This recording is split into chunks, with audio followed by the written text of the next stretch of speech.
pals, I'm here today to have a chat about my Q1 reading. I love watching sort of reading goals and reading statistics check-in videos, so I thought I would do one because I had a few goals at the start of this year, quite sort of vague goals and not very many, but I would still like to have a look at how I'm doing and also reassess how I feel about my reading, if there's any changes I'd like to make, and have a chat about what I'm excited about for the rest of the year with reading. So I'm going to talk about my sort of initial goals.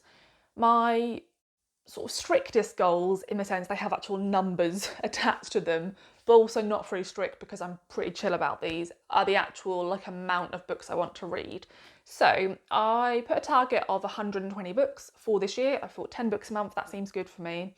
The reason I did this is not because I want to say I've reached this target of reading 120 books. Really, the amount of books is sort of irrelevant to me. It's more that when I look back on my reading, specifically in 2022, but in general across the last few years, I really felt like I wasn't reading as much as I used to, and reading wasn't bringing me as much joy, and I wasn't reading a lot of books where I was really getting lost in them, and I wasn't having that sort of run of books where I'd read one book and just have a great time with it and then immediately want to pick up another, and so on and so on, and so on and so forth.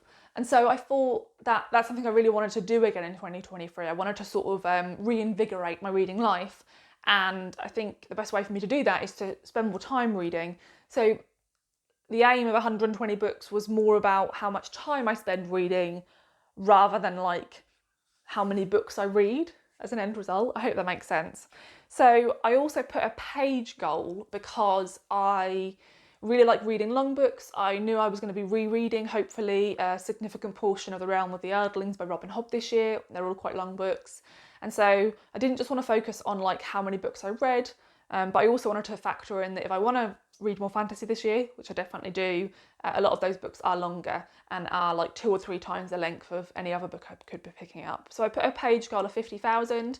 I did that because I think last year I read 32,000. Memory's probably not great here, but a lot less than 50.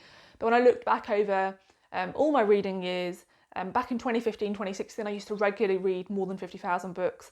And they're the years when I read a lot of fantasy, because even though fantasy books are longer, I tend to read them quicker than a much shorter literary fiction book because there's more plot and I just get really pulled into the story and sort of lost in the world. So for those goals, I am obviously behind. I have read 21 books when I should have read 30. And that is because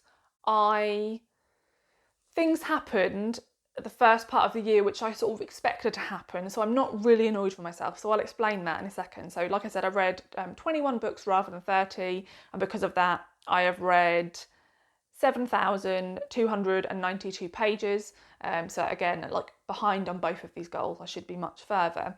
So another goal which will link back to this is that I said I wanted to spend a lot less time sort of pointlessly watching YouTube, because I'd sort of fallen into a YouTube black hole where I would watch a lot of BookTube and also board game content, but sometimes videos where I wasn't really even paying attention, I didn't really have similar reading or board game taste to the person I was watching, and it was more just something on in the background so that I could just scroll on Instagram and just mindlessly scroll online basically.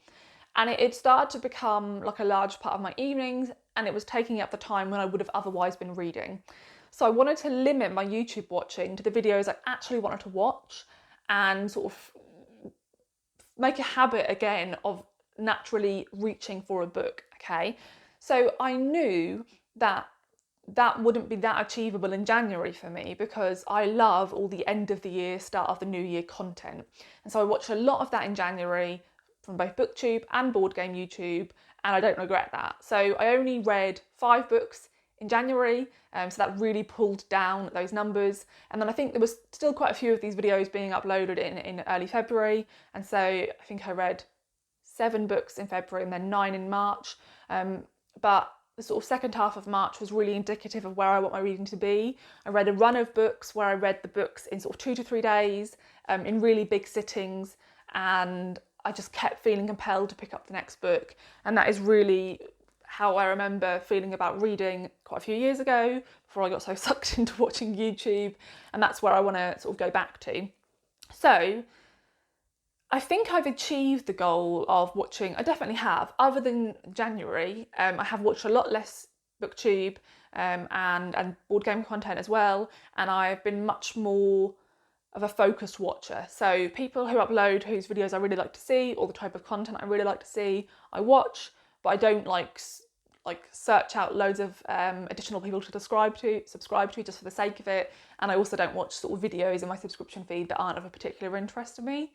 And so, yeah, I've definitely freed up a lot of that time.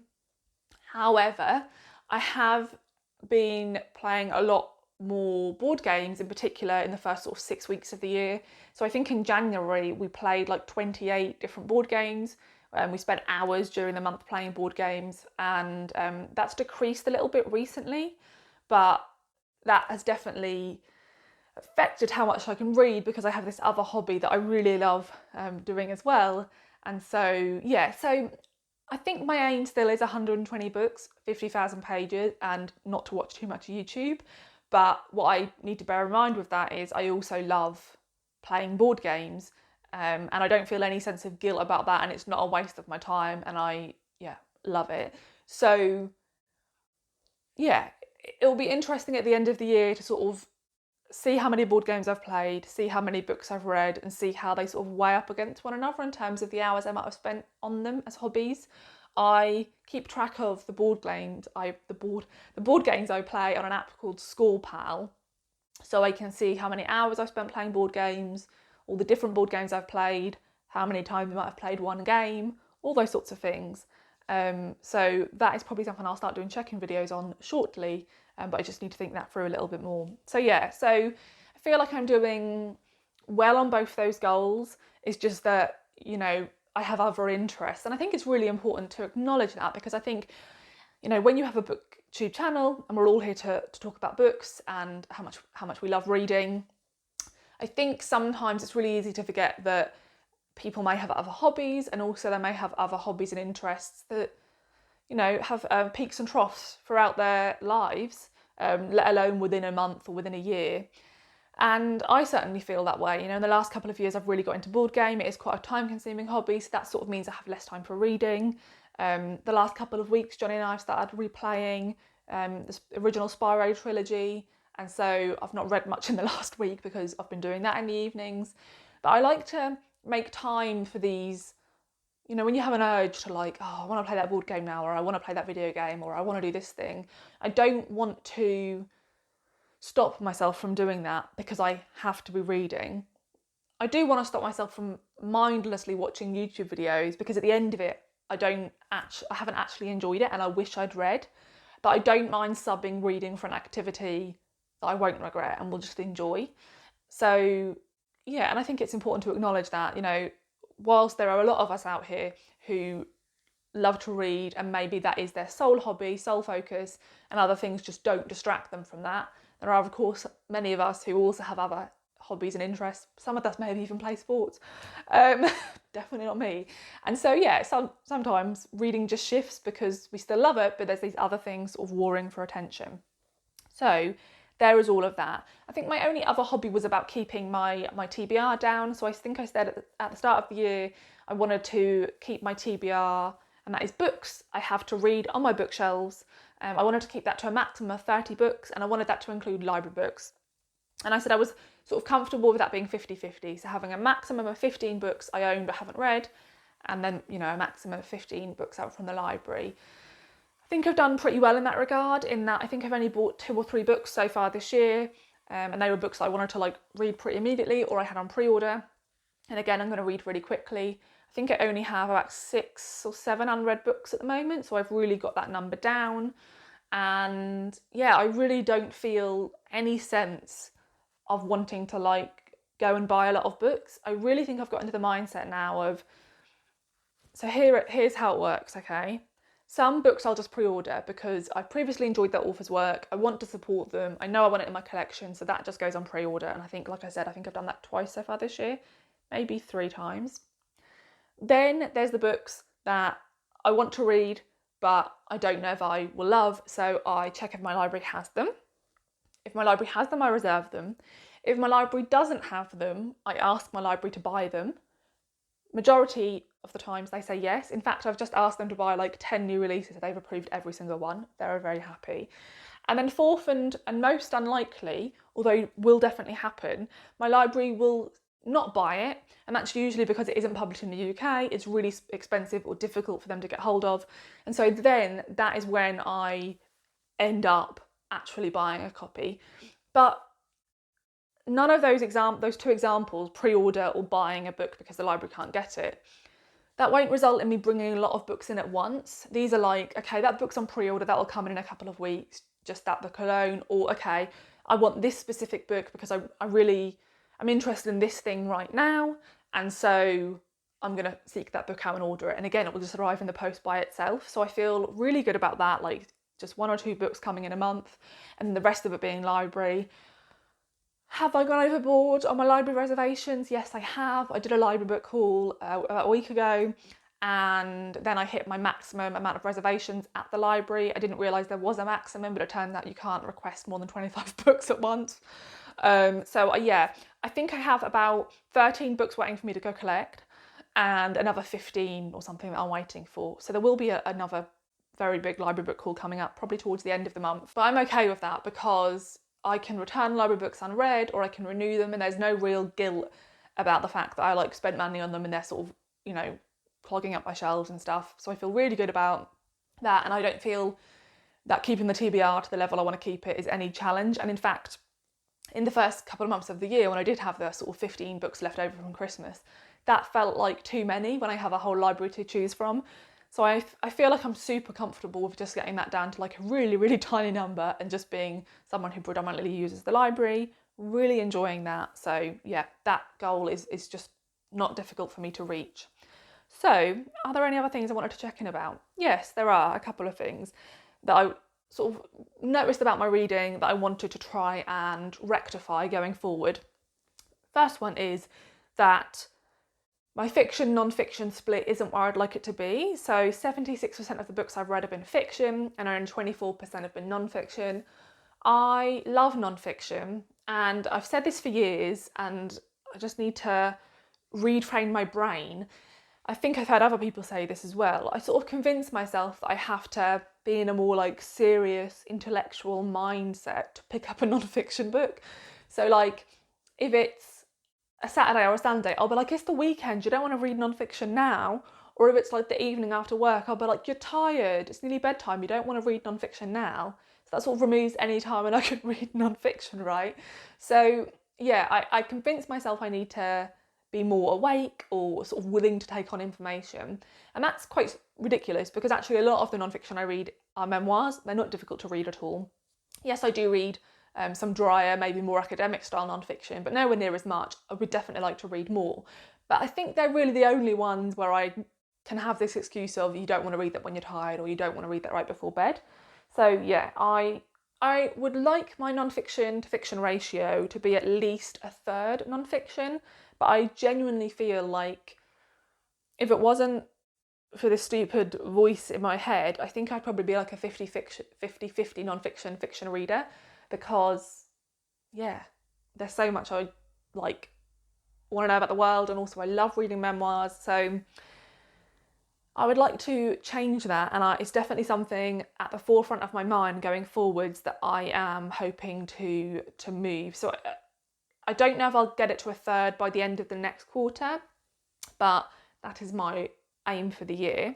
And something else I wanted to mention is how many of the books I have read have been from the library. So 7 out of the 21 books I've read so far this year have been library books, which is a third. I think that number will really increase, but obviously in the first couple of months of this year, I've been focusing more on reading the books I got for Christmas, and now that number has reduced.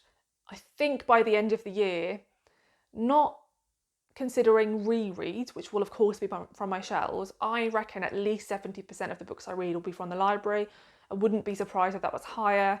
I'm really happy with that, absolutely loving using the library. So yeah, that number I think will just increase. And then the format of my reading is something I'm also wanting to change.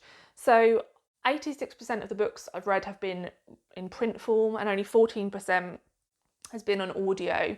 It actually tells me the specific amount of hours, and that is 24.2 hours of audiobooks. Now, I listen to my audiobooks on at least 1.40 speed. Most of the time it's closer to 1.8, 2 times speed. But every now and again I'll come across an audiobook where I'm like, I need to slow this person down. I mean, I'm still speeding them up, but you know what I mean? Not speed them up quite as much as I usually do. And so that hasn't actually taken me 24 hours worth of listening. Let's say it's taken me 15, 16 hours. That is an embarrassment. I've only listened to like 15 or 16 hours of audio so far this year. And that is very representative of how little walking I've done so far this year, because I do most of my audiobook listening when I'm walking, because I cannot listen to audiobooks when I'm at work.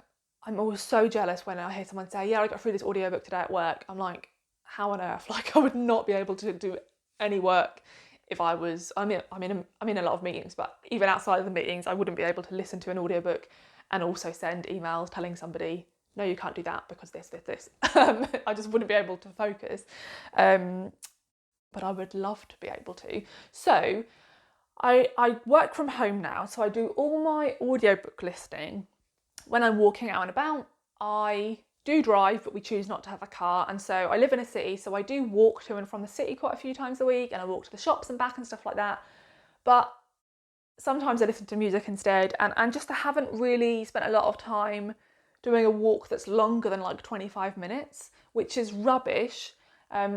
Both for my audiobook listening, but also mental health. Like I've said in a video recently, walking really helps me with my mental health. And, you know, this is always going to be the part of the year, January and February, where I walk the least because everywhere's a bit grey and drizzly and miserable. But it is starting to get a bit nicer here. And so I am really hoping to really get into my audiobook listening. I do really think the book I'm listening to makes the difference, because I know when I'm loving an audiobook, because I'll even like offer to make the dinner just so I can listen to my audiobook while I chop stuff. Whereas if I'm not really loving my audiobook, I'll just be like, oh yeah, Johnny, you can do it. So I think maybe I've not listened to audiobooks that have really like compelled me to listen to them so far this year. So that's definitely something I need to have a think about. So yeah, I think that's, oh, the only other thing I wanted to mention is my average star rating, which is rubbish, and that is 3.34 out of 5 stars, bearing in mind I DNF books. So any books that I have disliked enough to give up on aren't even factored in to that number. So I can tell you how many books I've given up on so far this year because I write them all down. 1, 2, 3, 4, 5, 6, 7, 8, 9, 10, 11. So I've read 21 books, DNF'd 11. All of those books that I DNF'd probably wouldn't have got much more than 2 stars. So that would have really skewed my average rating even lower. And it's odd because I feel like I've read quite a few books I've enjoyed, but I guess I've still given enough ratings below 3 star to really skew that average, which is a bit rubbish. So I would be way happier with that sitting at more like 3.8. And I think if by the end of the year it's not closer to 3.8, I'll be a bit gutted. I think last year it was quite low as well. So yeah, a bit rubbish, because I feel like I'm really good at DNFing books. Clearly I am, I've DNF'd a lot, but yet still my average rating is quite low. So there we go. So that is everything I wanted to say. So just to sort of wrap that up, I want to continue to try and read more, but also like not dissuade myself from enjoying my other hobbies. So just continue the habit of like reading rather than watching sort of more pointless YouTube videos. And also I want to continue to use the library loads and not buy many books. That's not going to be hard.